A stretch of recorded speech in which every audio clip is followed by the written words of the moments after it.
नमस्ते दोस्तों, आज हम सुब्रमण्य भारती जी की बहुत ही inspiring poem Bharat our land को समझेंगे।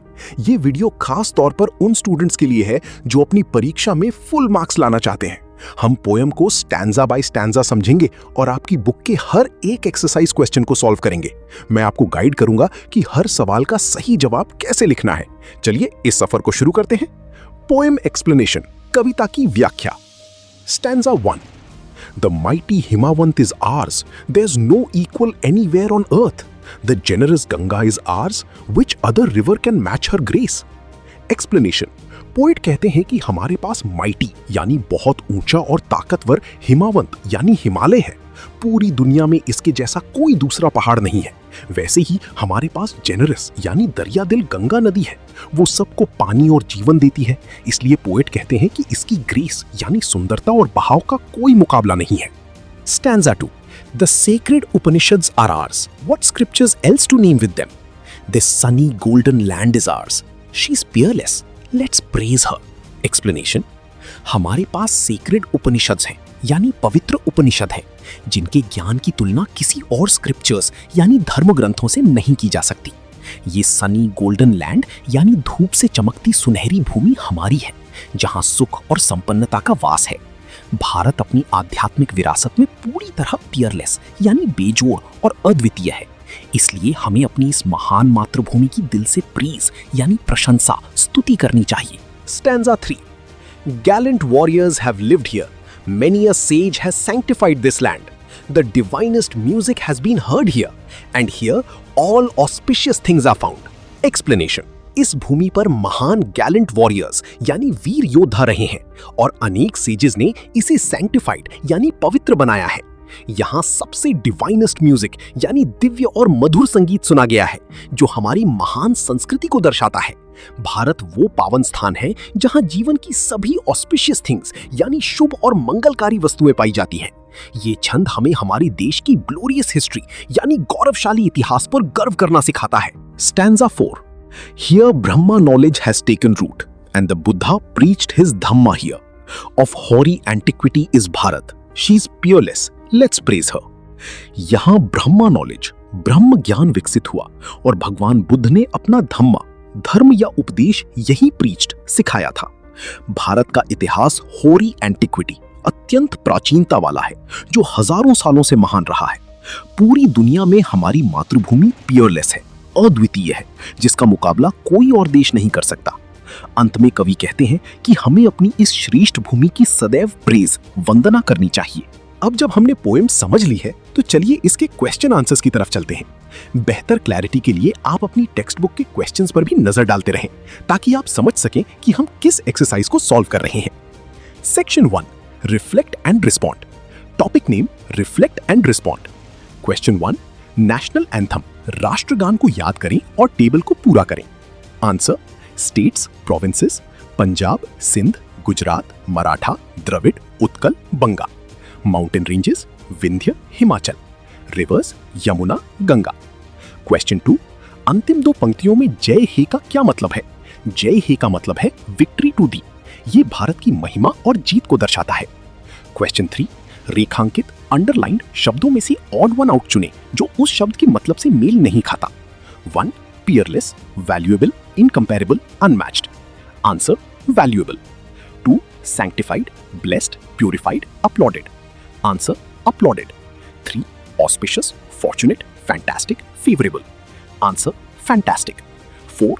Antiquity ancient times recent past time immemorial. Answer recent past. Section 2. Check your understanding. Topic name check your understanding. Question 1. Summary के खाली स्थान भरें।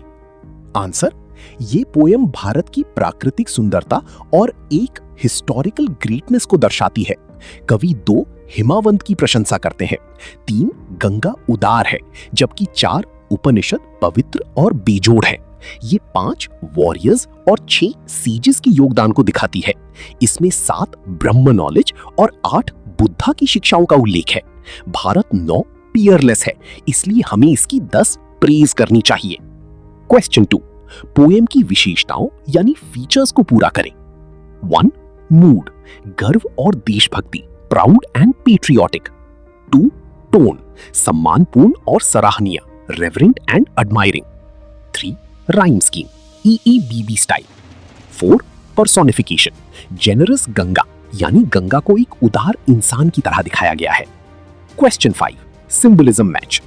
हिमावंत strength and permanence, Ganga purity and generosity, Upanishad spiritual and philosophical legacy, sunny golden land richness and glory. Section 3 critical reflection.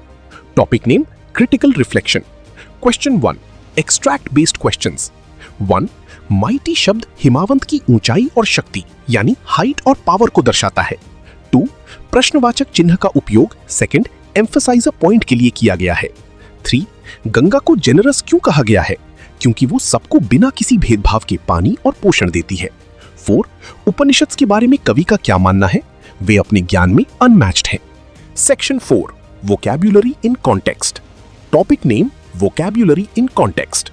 यहां हम suffixes के बारे में सीखेंगे। Suffix meaning simple, example from poem. OUS गुणों से भरा, फुल ऑफ, जेनरस। ITY होने की अवस्था, state of being, antiquity. EST सबसे अधिक, सुपरलेटिव, डिवाइनेस्ट। LESS की बिना, without, Peerless.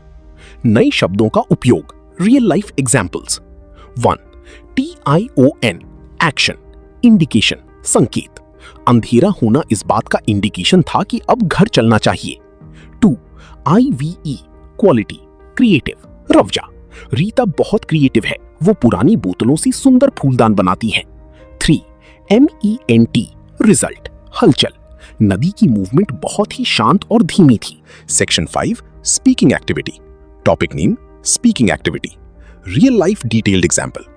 One thing that I find truly wonderful about my city is the old banyan tree in the center. It has seen so much history. If I had to describe it in one word, it would be ancient. I feel a deep sense of pride when I see people gathering there in peace. Section 6 Writing task. Topic name Writing task. Real life detailed example A memorable visit. पिछले साल मैं अपने परिवार के साथ जयपुर गया था। हमने वहां के आमेर किले को देखने के लिए यात्रा की। हमने रेलगाड़ी से यात्रा की और तैयारी के लिए गाइड बुक पढ़ी। हम एक हेरिटेज होटल में ठहरे और वहां हाथी की सवारी की। वो किला और वहां का सूर्यास्त मेरी यादों में हमेशा रहेगा। Section 7 learning beyond the text. Topic name learning beyond the text. Real life detailed example, interdisciplinary project. आप भारत की नदियों पर एक प्रोजेक्ट बना सकते हैं, जैसे गंगा उत्तर भारत और कावेरी दक्षिण भारत। इसमें आप बता सकते हैं कि कैसे ये नदियां अलग अलग भाषा बोलने वाले लोगों के लिए समान रूप से महत्वपूर्ण हैं। तो दोस्तों, ये था हमारा आज का लेसन। मुझे उम्मीद है कि अब आप परीक्षा में हर सवाल का जवाब आत्मविश्वास के साथ लिख पाएंगे और फुल मार्क्स लाएंगे। यदि आपको ये वीडियो मददगार लगा तो वीडियो को लाइक करें, अपने क्लासमेट्स के साथ शेयर करें और हमारी चैनल को सब्सक्राइब करना ना भूलें। देखने के लिए धन्यवाद। जय हिंद।